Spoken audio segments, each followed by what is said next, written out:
Tayo po mga minamahal ay dadako na sa pagkikinig ng banal na salita natin pinakamamahal na Pinoon. At bilang paggalang, tayong lahat ay tumayo. Ito po ay dadalhin at ito pong beloved preacher, Mars Pacton. Praise the Lord. Praise the Lord. Salamat sa ating mahal na Panginoon. God bless you. Ating beloved co-preacher, Brother Jose Revilla. Praise the Lord, mga minamahal. At tayo po ay magkaisang manalangin. Taas po natin ang ating makamay. Sama-sama po tayong lumapit at dumulog sa throne biyaya ng ating pinakamamahal na Panginoon. Praise the Lord. Hallelujah. Opo, dakilang Diyos na makapangyarihan po sa lahat. Aming pinakamamahal na Panginoong Yesus, ang aming taos-pusong pasasalamat. Aming pagpupuri sa iyong dakila, makapangyarihang pangalan na sa araw na ito. Mula, mahal na Panginoon, sa aming pagpupuri, O Diyos, ang iyong matamis na presensya na ipinadama sa aming lahat. Sa mga awitin, mahal na Panginoon, ang mga choir, sa mga patutuo aming napakinggan, sa mga anak mo nagbigay at nagkaloob ng buong katapatan. Salamat sa panalangin ng aming beloved honorable pastor. Narito kami sa pakikinig po namin ng mga banal na salita. Bagong lahat, buong pagpapakumbaba kami, mahal na Panginoon, sumasamo, humingi ng kapatawaran sa lahat ng aming pagkukulang, pagkakamalit, kasalanan. Lakipan mo ng kapangyarihan, pag-ibig at panampalataya, mga salita sa araw na ito. Sa oras na ito, sinasaway namin ang lahat ng mga paganilangan, lahat ng hadlang, anumang gawa ng kaaway, demon sa Phoenix and Philippine Daos.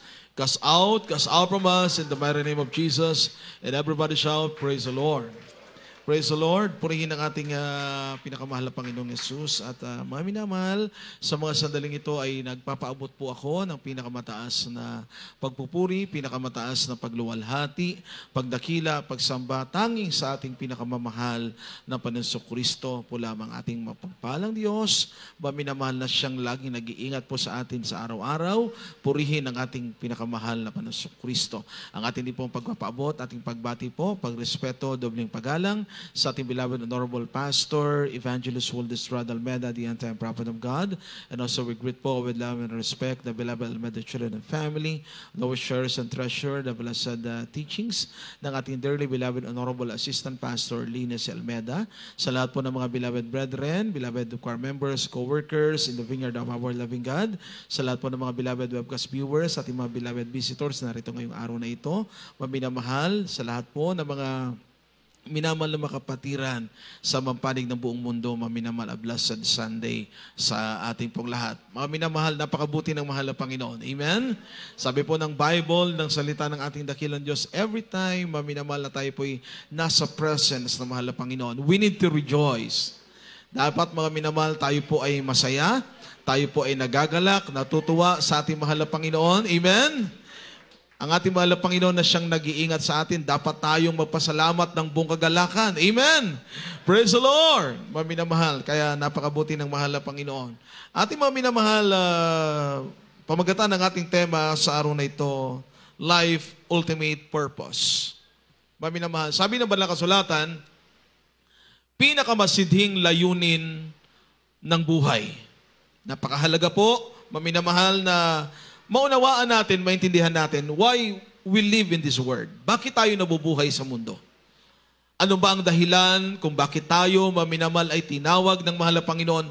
What is the main purpose? Ano yung pinakatalagang ultimate purpose ng buhay natin kung bakit tayo, mga minamahal, ay tinawag ng ating mahal na Panginoon? Ang sabi mga minamahal na banal na kasulatan, one said, mga minamahal, a man after God's own heart. Ang sabi niya po, maminamahal, sabi ni King David, life is short. Ang buhay po ay maiksi lamang. Kaya ang maminamahal, mababasa natin sa Bible na kung ang tao ay magkaroon ng mahabang buhay, 100 years and more, maminamahal, ang lifespan na meron siya. But for those years that he lived, ang buhay niya, mga minamahal, nandun po sa sorrowful, nandun po sa grief. Nandun, mga minamahal, sa makasalanang buhay. Kapag namatay ang tao na hindi naglilingkod sa Diyos, there is a terrible end of his life. May mapanganib na wakas na pwedeng sapitin ng tao, mga minamahal, pag hindi siya nakakilala at naglingkod sa ating mahal na Panginoon. Basahin natin Psalms 89, verse 47 and 48, and Ecclesiastes 11, verses 8 to verse 10. Dito po sa awit 89, dito po sa 47 hanggang 48. O alalahanin mo kung gaano kaikli ang aking panahon. Sa anumang pagkawalang kabuluhan, nilalang mo ang lahat ng mga anak ng mga tao. Sinong tao ang mabubuhay at hindi makakakita ng kamatayan na magliligtas sa kanyang kaluluwa sa kapangyarihan ng Sheol? Amen. Amen. Praise the Lord. God bless you po sa ating beloved Brother Ronaldo. Mami naman kindly, next verse tayo. Dito po sa Ecclesiastes, Kabanata 11, ang mga talata po ay 8 hanggang 10. Dito po tayo sa 8. Oo, kung ang tao ay mabuhay ng maraming taon, magalak siya sa lahat ng yaon. Ngunit alalahanin niya ang mga kaarawan ng kadiliman sapagkat magiging marami, lahat ng dumarating ay walang kabuluhan. Ikaw ay magalak o binata sa iyong kabataan at pasayahin ka ng iyong puso sa mga kaarawan ng iyong kabataan at lumakad ka ng mga lakad ng iyong kalooban at sa paningin ng iyong mga mata. Ngunit talastasin mo na dahil sa lahat ng mga bagay na ito ay dadalhin ka ng Diyos sa kahatulan. Kaya't ilayo mo ang kapanglawan sa iyong puso at alisin mo ang kasamaan sa iyong katawan sapagkat ang kabataan at ang kasiraan ng buhay ay walang kabuluhan. Palakpakan nating lahat ang ating mabait na Diyos. Everybody shout, praise the Lord. Mami na mahal, alam niyo po, meron pong life transformation ang buhay ng tao pag nakakilala siya ng mahal na Panginoon. Ang dati-rati pong perspective ng buhay natin, ang pagkaalam natin, nagiging masaya ang buhay pag marami kang kaibigan, marami kang kakilala. Maganda ang kalagayan, status ng buhay mo, ng karir mo. Yun ang nagpapasaya sa buhay ng tao. Ngunit yun ay pansamantala lamang. Sapagat lahat po ay mayroong wakas, may katapusan, mga minamahal. All things that are in this world, mga minamahal, have its time of, mga minamahal, end. May limitasyon ang lahat. Kaya nga sabi ni King David sa verse 47 and verse 48, praise the Lord, amen, hallelujah. Remember how short my time is. Wherefore hast thou made all men in vain? What man is he that liveth and shall not see death? Shall he deliver his soul from the hand of the grave? Selah.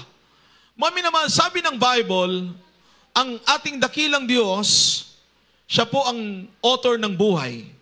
Amen.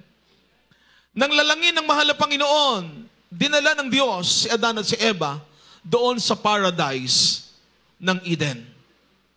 Ang paraiso ng Eden, mga minamahal, na siyang lugar na dinala ng mahal na Panginoon ang kanyang nilikha na si Adan at si Eva. Ngunit nung sila'y nagkasala sa ating mahal na Panginoon, inalis sila doon sa paradise of Eden. Kapag ang kasalanan, mga minamahal, ay nakapasok, ang sabi ng Biblia, ito'y naranasan ng lahat ng tao, ang tinatawag na kamatayan. So there is a time to be born and a time to die. Sabi ng Ecclesiastes 3 verse 2. Ang kalagayan ng tao, mga minamahal, sa buhay, meron pong simula at meron pong wakas ang buhay. Kaya maiksi siya, mga minamahal, ayon sa pag-aaral ng World Health Organization noong year 2010. Ang lifespan ng buhay ng tao, mga minamahal, sa mga lalaki, aabot ng 63 years old at sa mga babae, 71 years old. In medical studies po yan. So ang buhay, habang tumatagal ang panahon, papaikli ng papaikli ang buhay ng tao, mga minamahal. Tumatagal lamang ang buhay ng tao kapag ang tao ay nabubuhay na mayroong Diyos na nag-iingat sa kanya. Everybody shout, praise the Lord. Everybody shout, amen. Mga minamahal, kaya ang sabi ng salita ng Diyos sa verse 8 to verse 10 ng Ecclesiastes, anong meron sa tao, mga minamahal? Kung mabuhay siya, sabi sa Tagalog, ang sabi ng talatang ito, mga minamahal, praise God, oo, kung ang tao ay mabuhay ng maraming taon, magalak siya sa lahat ng yaon, ngunit alalahanin niya ang mga kaarawan ng kadiliman. So, kahit mabuhay po ng napakatagal ang tao, ngunit ang kanyang buhay, mga minamahal, inilalagak niya sa panahon, mga minamahal, na siya'y malakas, sa panahon na taglay niya ang buhay na ito sa mga bagay na malayo sa presensya ng Diyos, malayo sa kaliwanagan. Kaya nga, merong tinatawag na kadiliman. Sapagat magiging marami, lahat ng dumarating ay walang kabuluhan. Praise God. Amen. Everybody shout, praise the Lord. Ikaw ay magalak o binata sa iyong kabataan at pasihin ka ng iyong puso sa mga kaarawan ng iyong kabataan at lumakad ka ng mga lakad ng iyong kalooban at sa paningin ng iyong mga mata. Ngunit talastasin mo na dahil sa lahat ng mga bagay na ito ay dadalhin ka ng Diyos sa kahatulan. Kaya't ilayo mo ang kapanglawan sa iyong puso at alalahanin mo ang kasamaan sa iyong katawan. Sapagkat ang kabataan at ang kasariwaan ng kabuhay ay walang kabuluhan. All is vanity.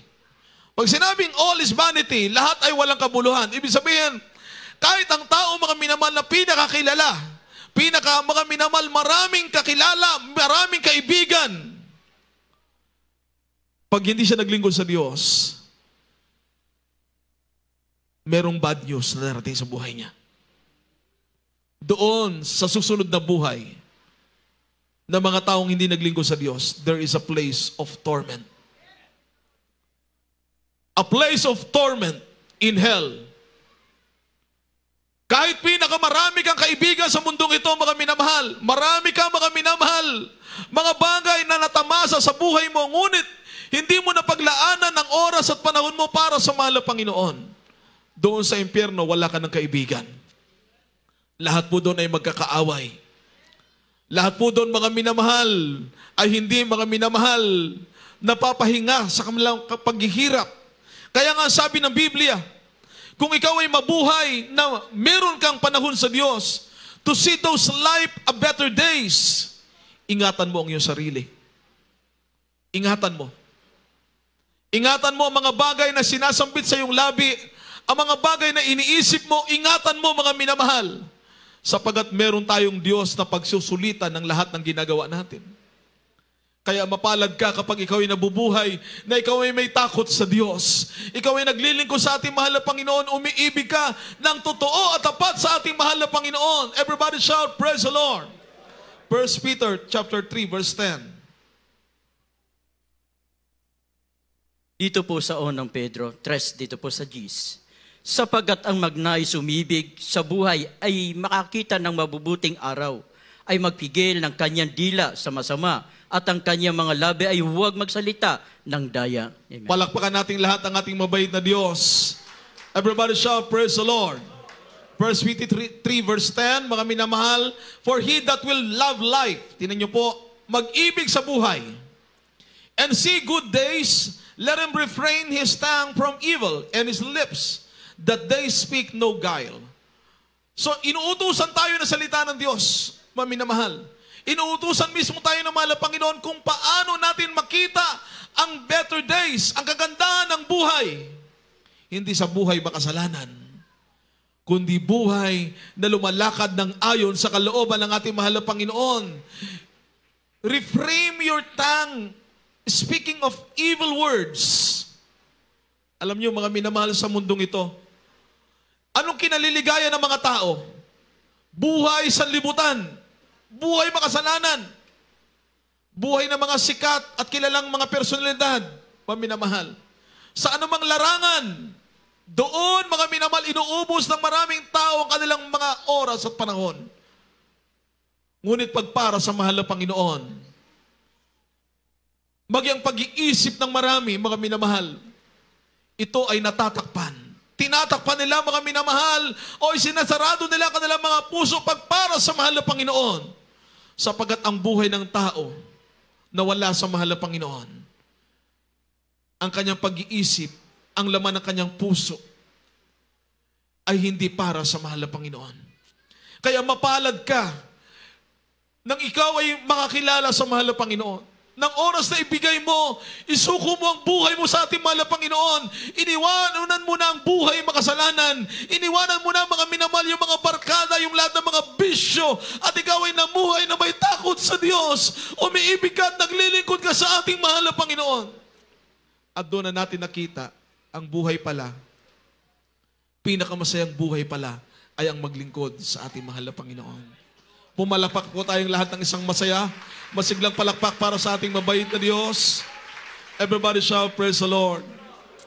Na kahit pinag-uusig, sabi nga ng awitin, sige lang, okay lang. Amen?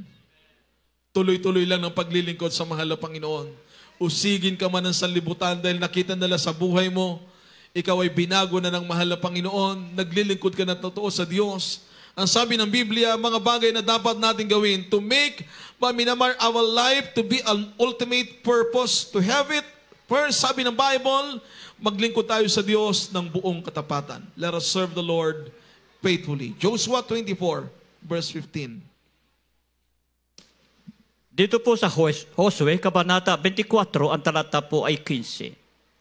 At kung inaakala ninyong masama na maglingkod sa Panginoon, ay piliin ninyo sa araw na ito kung sino ang inyong paglilingkuran, kung ang mga Diyos ng inyong mga magulang na pinaglingkuran sa dako roon ng ilog o ng Diyos ng Amoreho na ang lupain nila ay tinatahanan. Ngunit saga ng akin at ng aking sambahayan ay maglilingkod kami sa Panginoon. Amen. Palakpakan natin lahat ang ating mabayin na Diyos. Everybody shout, praise the Lord.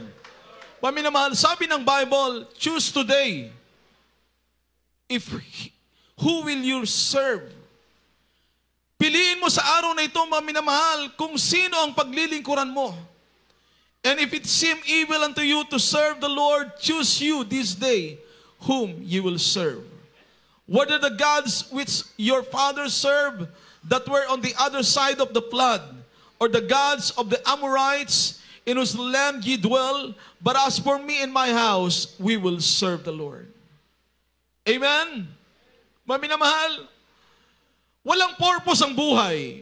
Hindi natin makita ang layunin ng buhay kapag wala kang Diyos na pinaglilingkuran. Hindi mo makita, mga minamahal, ang lahat ng mga blessing na dumarating sa buhay mo. Mula nung isilang ka, mula nang lumaki ka hanggang sa oras na ito, kung walang Diyos na naghahari sa buhay mo. We need to serve God. Everybody shout, praise the Lord. Sabi ni Joshua, nakita niya, mga minamahal, ang kanyang mga kababayan ng mga Israelites, kung paano nila, mga minamahal, nilabag ang utos ng mahal na Panginoon. They serve other gods. Yung mga Diyos-Diyosan. Mga minamahal, mula pa doon sa Egypt, dala-dala, mga minamahal, hanggang sila ay nandun na po sa wilderness. Mga minamahal.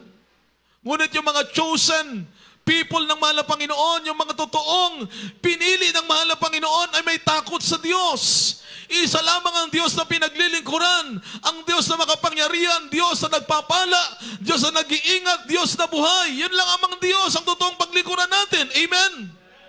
Everybody shout, praise the Lord. Ang totoong Diyos, hindi mo siya makikita.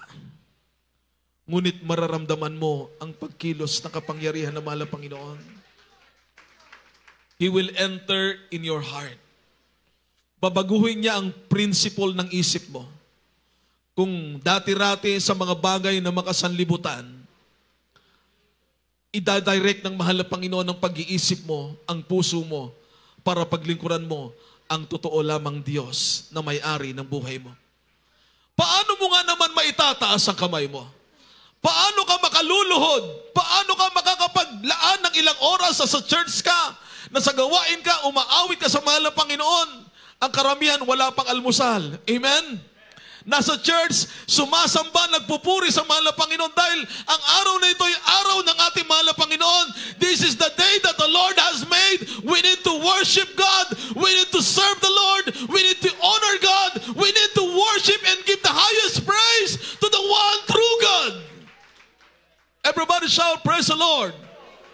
We worship the Lord with sacrifice. Maminamahal. Yan ang turo ng ating beloved parents in the Lord, ating beloved honorable pastor, beloved honorable assistant pastor. Pag nasa gawain ka na, mga minamahal, focus your mind. Concentrate, mga minamahal, sa mahal na Panginoon. Pag nagpuri ka sa Diyos, dapat masigla ka. Ipalakpak mo ng isang matunog na palakpak ang iyong mga kamay para sa mga pangyarihang Diyos. Ang tinig mo, ihiyaw mo ng pagpupuri sa Diyos. Praise the Lord! Hindi ka dapat nanlalata, mga minamahal, nanlulupaypay. Kung meron kang mabigat na problema ngayon, meron kang malubhang karamdaman ngayon, at nais mo ang katugunan ng Diyos sa iyong panalangin, unahin mo munang gawin ang kalooban ng Diyos. Everybody shout, praise the Lord. Everybody shout, amen. So as we serve the Lord, maminamahal, hindi tayo nalugi, kundi tayong lahat ay totoong pinagpala ng ating mahal na Panginoon. Everybody shout, Amen. Maminamahal, sabi ng Bible, para magkaroon ng masidhing layunin ng buhay, sabi po ng susunod na talata, maminamahal, your life must be a blessing for others. Dapat makita nila kung paano tayo pinagpala ng mahal na Panginoon. The light that is within us, let it shine. Kinakailangan magliwanag ang ilaw na ito sapagkat tayo mga tunay na anak ng ating mahal na Panginoon. Matthew 5, verse 14 and 6, up to 16. Praise the Lord. Dito po sa Mateo 5, 14 hanggang 16. Kayo ang ilaw ng sanlibutan. Ang isang bayan na natatayo sa ibabaw ng isang bundok ay hindi maitatago. Hindi rin nga pinaniningasan ang isang ilawan na inilagay sa ilalim ng isang takalan, kundi sa talagang lalagyan ng ilaw at lumiliwanag sa lahat ng nangasabahay. Dito po sa 16, lumiliwanag na gayon ang iyong ilaw sa harap ng mga tao upang makita nila ang iyong mabubuting gawa at kanilang liwalatiin ang iyong Ama na sa langit. Amen. Palakpakan natin lahat ang ating mabait na Diyos. Everybody shout, praise the Lord. Maluluwalhati, mag-glorify ang pangalan ng mahal na Panginoon. Amen?